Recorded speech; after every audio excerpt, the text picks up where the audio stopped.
Welcome to my channel Rome and taste. Hello friends, আজকে আমি তোমাদের খুব সহজ পদ্ধতিতে শেখাবো mango cheese cake. Mango cheese cake কী করে বাড়িতে বানাবে, খুব সোজা রাস্তায় আর খুব তাড়াতাড়ি হয়ে যাবে। প্রথমে এই চিজ কেক বানাতে গেলে প্রথমে এইরকম কিছু চকলেট বিস্কিটস নিয়ে নাও। চকলেট ছাড়া এমনি প্লেন বিস্কিটসও নিতে পারো।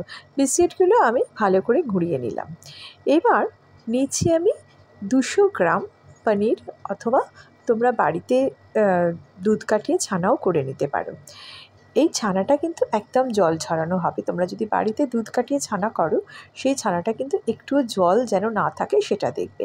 এই কারণে আমি বাজারে কেনা পনির নিয়ে নিয়েছি। ব্লেন্ডারে পনির দিলাম, এবার দিলাম 1 চামচ চিনি, আর তার সাথে আমি দিলাম 2 চামচ টক দই। এটা 2 টেবিল স্পুন টক দই। এই যে দিলাম, দিয়ে এবার এটা ভালো করে ব্লেন্ডারে মিক্স করে নিচ্ছি। এই মিক্সটা একদম ক্রিমের মতন হয়ে যাবে। দেখো, একেবারে ক্রিমের মতন হয়ে গেছে। এই রকম ক্রিমের মতন হয়ে গেলে বুঝতে পারবে ক্রিম চিজ তৈরি। এবার আমি একটা তোমরা এরকম কন্টেনার নিতে পারো গ্লাসের। আমি এটাতে সেট করার জন্য আমি এরকমভাবে বিস্কিট পাউডারটা আগে দিয়ে দিচ্ছি। তোমরা এমনি কাঁচের গ্লাসেও করতে পারো, কাঁচের বাটিতে করতে পারো, যাতে খুশি যেভাবেই করবে দুর্দান্ত লাগবে খেতে। এবার হচ্ছে এই বিস্কিটের পাউডারের লেয়ারটা দেওয়ার পর এবার আমি দিয়ে দিলাম চিজটা তার উপরে। এই যে ক্রিম চিজটা বানানো হয়েছিল সেইটা আমি এর উপরে দিয়ে দিচ্ছি।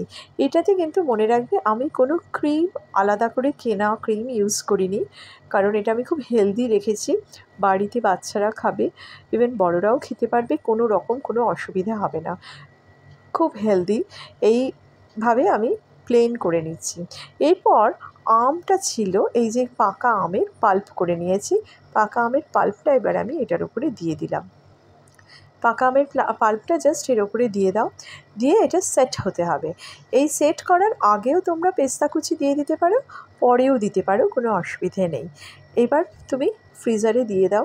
ফ্রিজারে ভালো করে সেট হয়ে গেলে তারপর ফ্রিজার থেকে বাইরে বার করে দেখো একদম দুর্দান্ত চিজ কেক তৈরি হয়ে গেছে। এই চিজ কেকটা খেয়ে আমাকে কমেন্ট করে জানাবে তোমাদের কেমন লেগেছে। এই চিজ কেকটা তোমাদের যে কোনো অন্য কেনা চিজ কেকের থেকে আরও ভালো খেতে হয়। তো এরপর এর উপর অপশনাল তোমরা কাজু কুচি অথবা পেস্তা কুচি দিয়ে দিতে পারো। আমি যেমন পেস্তা কুচি দিয়েছিলাম। এরকম কিছু ড্রাই ফ্রুটস দিয়ে দিতে পারো, খুব ভালো লাগবে দেখতে। এটা জাস্ট গার্নিশিংয়ের জন্য দিলে। এরপর তোমরা জাস্ট টেস্ট করে আমাকে বলো, কমেন্ট করো, লাইক করো, শেয়ার করো প্লিজ, আর আমাকে সাপোর্ট করো।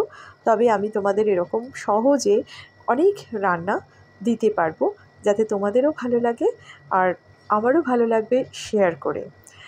এই আমার কেক তৈরি। Tata, enjoy.